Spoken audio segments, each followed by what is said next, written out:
تصفيات المغرب فاز على زامبيا 2-1، ثم ربح الكونغو 6-0، يفوز على الجابون 4-1، يفوز على ليسوتو 1-0، يفوز على جمهوريه افريقيا الوسطى 5-0 في الذهاب و4-0 في الاياب. الرقم هو 22 هدف في 6 مباريات ما بين تصفيات المونديال وتصفيات الكان. ارقام مخيفه ومرعبه الحقيقه. عنده زوز فرق بالنسبه لي انا، ينجم يلعب لك دوز ايكيب، خاصه عنده لي شوال قدام من سيري الرحيمي دياز زياش كعبي وانه زياش ما نعرفوش باش يرجع ولا لا للمنتخب المغربي. ما عندوش، عنده حكيمي التالي، عنده برشا لاعبين بونو في اللاكس في الكاج. دونك اسمع، المغرب بالنسبه لي انا، المغرب ما عادش تقارنها بالافريق وبالعرب، تقارنها مع الفرق الكبرى كيما فرنسا كيما المانيا. فيديو اصدقائي غادي نشوفوا اول تعليق تونسي بعد الفوز الرائع للمنتخب الوطني المغربي على افريقيا الوسطى برباعيه نظيفه. الفوز الأول في الذهاب كان ب5 أهداف مقابل لا شيء، واليوم فازوا ب4 أهداف مقابل لا شيء. سجلهم كامل من بن صغير، سجل هدفين، الزلزولي ونصيري الرأس الحربة. كما قال التوانسة، المغرب بعبع إفريقيا، يخوف إفريقيا. كما قال القربي، المغرب يجب أن نصنفه مع الفرق الكبرى، مع فرنسا، إنجلترا وألمانيا وإسبانيا وفرنسا. فيديو رائع جدا اصدقائي، كنتمنى يعجبكم الفيديو. ما تبخلوش علينا بجيم والاشتراك في القناه باش تقبل العائله ديالنا اصدقائي، لانها قناه مغربيه بامتياز. كنتمنى ستاتزون. يلا سمير، منتخب مغربي مرعب. شنو مرعب؟ يخوف بالاسماء بالارقام. اولا الساعه باش من خاطر الوقت قاعد يداهم فينا. المغرب 30 سنه الاخرى ديما عندها لاعبين متميزين، ديما تلقاهم يلعبوا في فرق عالميه كبيره.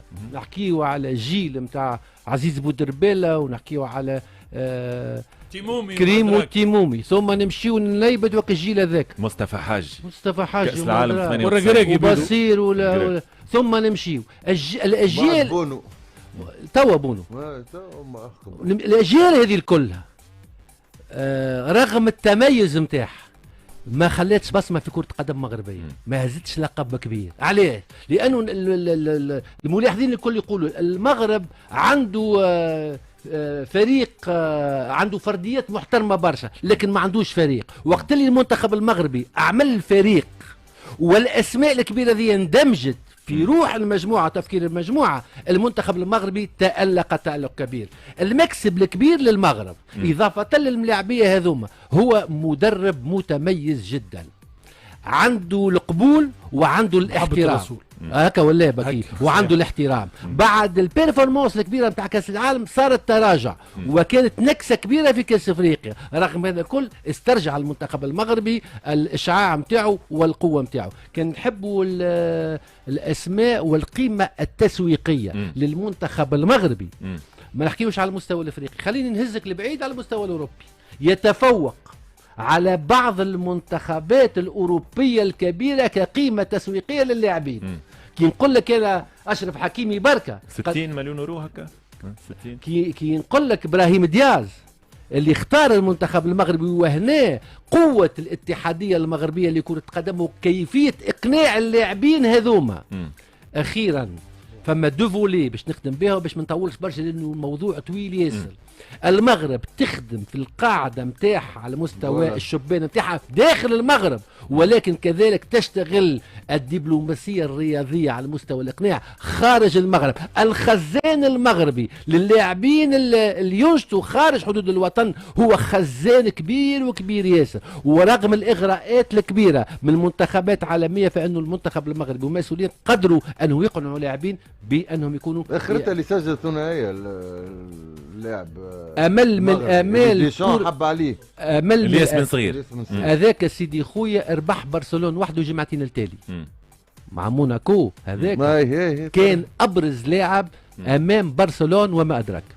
سمير، النقطة اللي أثرتها أنت مهمة جدا، هي الدبلوماسية الرياضية. تعرف وزن المغرب في الكاف، وفوزي لقجع الرجل القوي داخل أسوار الكاف. المغرب تعتبر تير داكوي باللغه الفرنسيه لكل المنتخبات اللي ما عندهاش ملاعب مؤهله لتيران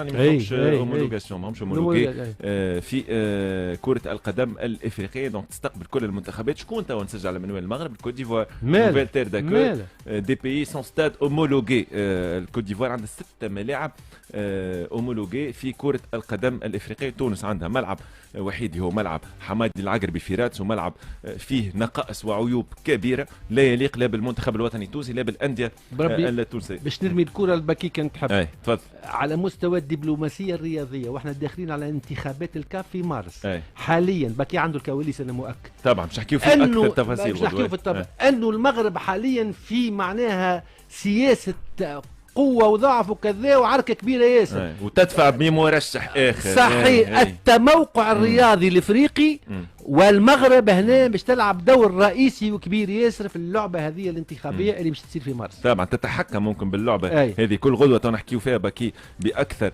التفاصيل بما انه انت حاضر معنا. غدوه خالد في كاس العالم التصفيات، المغرب فاز على زامبيا 2-1، ثم ربح الكونغو 6-0، يفوز على الجابون 4-1، يفوز على ليسوتو 1-0، يفوز على جمهورية افريقيا الوسطى 5-0 في الذهاب و4-0 في الاياب. الرقم هو 22 هدف في 6 مباريات ما بين تصفيات المونديال وتصفيات الكان. ارقام مخيفه ومرعبه.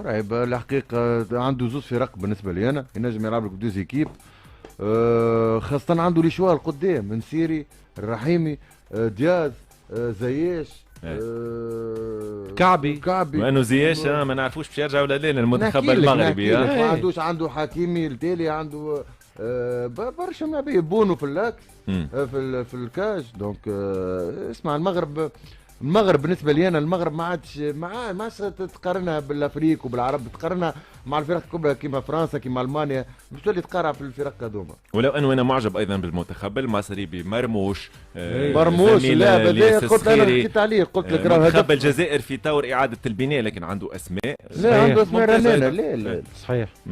شوف انت الفرق اللي ترشحت للكوب دافريكا هذايا، راهو الحقيقه كي تشوف المنتخب التونسي ما عندنا حتى شانس معاهم الحقيقه. تشوف السنغال، تشوف موريتانيا خسرت مع الي روتور مع مصر، اما لعبت ماتش كبير في مصر الحقيقه. تقدموا علينا، هاني قلت لك راهو نحن قاعدين نعيشوا بالتاريخ. تقدموا علينا الفرق هذوما ونحن قاعدين نوخروا. ان شاء الله خويا المانع خير، وان شاء الله نفيقوا على رواحنا وكاو. ان شاء الله الامور تتحسن. نحن في الاشهر ما كنا في راس الافريق في كره القدم، على راس القاره الافريقيه طبعا. في فتره من الفترات عملنا عوامين باهيين. لكل عصر دوله ورجال، لكل جواد كبوه. لا، لكل عصر دولة ورجال. حاليا هم عصرهم هم المغرب، إمكانيات متوفرة، احترافية، وقت نتاعهم هما. إن شاء الله نحن نداركوا الكوارث اللي احنا تويقا نعيشوا فيها. بكي متفائل اكيد. وصلت الاشراف شكون عندها الدورة. انا بالنسبه لي احنا خير منهم يا مش نقول لك علاش. هما ب100% امكانيات باش وصلوا. احنا بصفر امكانيات ايوني لا في الفوت، في الالعاب الفرديه، في الالعاب الاولمبيه، في اللي تحب انت، بصفر امكانيات. انو صام لا. التونسي هو الاقدر على الانتصار وتحقيق التحديات ان شاء الله. صفر امكانيات انا في المونديال، وبذكر صفر امكانيات من 94 لتوا انا نترشح على الكوب دافريك. بصفر امكانيات ربحت فرنسا، صفر امكانيات نهز في الشامبيونز ليج، صفر امكانيات نهز في الميداليه. هات قارن لي في مستوى النتائج. انا نقول برافو لو تونيزيان. لا سي عبد الباقي، فما العمل القاعدي نحن تو ضعاف فيه. انت تحكي الون تيرم، هما يخدموا الون تيرم. شوف نحن تويك النظام الملكي يعاون برشا المغرب، لانه تعامل البلدان الملكيه فيما بعضها يسهل الخدمات. جي تشوف لا ماجوريتي دي جوار ماروكان منين جايين، تقام بلجيكا، هولندا، اسبانيا، كلها من بلدان ذات عوامل اخرى اللي هو يعاونها باش يفتح لها افاق باش تلقى مجال وتتكون تكوين احسن. اما انا بالبطحه وبروجيكتور برك ونترينا على لمبوبه الكهرباء ونلعب المونديال. به باكي نقطة مهمة أثرتها أنت أنه بالحق التونسي ديما حاضر في جميع المحافل الدولية. تشوف في الجوز الأولمبيك خالد خلينا نكمل نحكي في الجوز الأولمبيك المكافأة في المغرب تقريبا 200,000 دولار المكافأة ولا 200,000 يورو. في المقابل تونس الجائزة ظهر لي 100 مليون 100,000 دينار فقط. معناها فوارق شاسعة جدا. ما تنجمش تبني أجيال، ما تنجمش تبني أجيال بسبب واحد دونترينمون. قابل دقيقتين محمد فيما يخص أزمة التحكيم واجتماع ممثلي الحكام بالوزير الشباب والرياضة. الوزير سمع المطالب باكي وساند الحكام، وغدوة باش يجتمع بكمال يدير رئيس لجنة التسوية ويتم الإعلان على القرارات. والخبر السار أنه الجولة الجاية ستلعب إن شاء الله والحكام باش يرجعوا لنشاطهم. الحكام عندهم حق في مطالبهم داكور، هذا صحيح. أما الحكام ما عندهمش حق يقرفوا داكوردو. خبر صار أنه مش يزفروا بلا مزيتهم. غدوة الحي نحكيو في الموضوع ان شاء الله. غدوة الحي نحكيو في الموضوع باكثر تفاصيل. شكرا بكي، شكرا خالد، شكرا سمير، شكرا محمد سليتي، شكرا كامل الفريق عزة ملاك وئام سفيان وأميمة القربي في السوشيال ميديا. احنا نتقابلوا غدوة نص نهار ان شاء الله في سبورشيك. مشاهدينا الأعزاء، لا تنسوا الاشتراك في القناة وتفعيل الجرس ليصلك كل جديد. وديما مغرب والصحراء مغربية.